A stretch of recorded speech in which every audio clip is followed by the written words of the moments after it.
ஆண்டவராகிய இயேசு கிறிஸ்து யூதா கோத்திரத்தில் வந்தாரு. உங்களுக்கு எனக்கும் கேள்வி வரும். என்ன கேள்வி வரும் தெரியுமா? ஏன் ஆண்டவராகிய இயேசு கிறிஸ்து லேவி கோத்திரத்தில் வரல? அப்படி ஒரு கேள்வி வரும். உங்களுக்கெல்லாம் அப்படி கேள்வி வந்திருக்குங்களா? அல்லேலூயா, கேள்வி வந்திருக்குங்களா? ஏன் ராஜ வம்சத்தில் யூதா கோத்திரத்தில் பிறந்தவர் லேவி கோத்திரத்தில் பிறக்கலன்னு உங்களுக்கு கேள்வி வரும். ஆனால் ஆதியாகமம் 49 பார்த்தீங்கன்னா இன்னும் லேவி ஊழியம் வரவே இல்லை, இன்னும் ஆசாரிய ஊழியம் வரவே இல்லை. அதுக்கு முன்னாடியே கிட்டத்தட்ட பல நூறு வருஷத்துக்கு முன்னாடியே யாக்கோபு மூலம் சொல்லிட்டாரு, இயேசுநாதர் யூதா கோத்திரத்தில் தான் பிறப்பார்னு சொல்லிட்டாரு.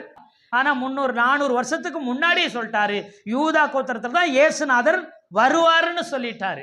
அவர் ஒரு கோத்திரத்தில் தான் பிறக்க முடியும்.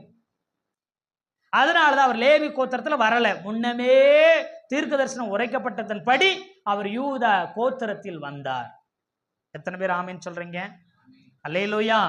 அதனாலதான் அவர் லேவி கோத்திரத்தில் வரவில்லை. தீர்க்க தரிசனத்தின்படி யூதா கோத்திரத்தில் பிறந்தார். அப்படியே அவர் லேவி கோத்திரத்தில் பிறந்திருந்தா யாருக்கு மட்டும்தான் பரிந்து பேசியிருப்பாரு? யூதர்களுக்கு மட்டும், இஸ்ரவேல் ஜனங்களுக்கு மட்டும்தான் அவர் பரிந்து பேசியிருப்பாரு. அல்லேலூயா.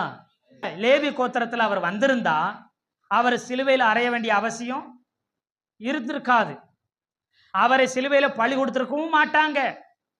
அவர் லேவியனா ஆசாரியனா இருந்திருப்பாரு.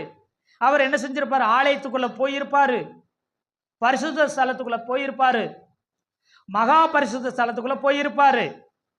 அவரை யாருமே குறை சொல்லியிருக்க மாட்டாங்க, அவரை விரோதமாக எழும்பி இருக்க மாட்டாங்க, அவர் சிலுவையில் அறைய ஒப்பு கொடுத்துருக்க மாட்டாங்க, அவர் பலியா இருக்க மாட்டாரு.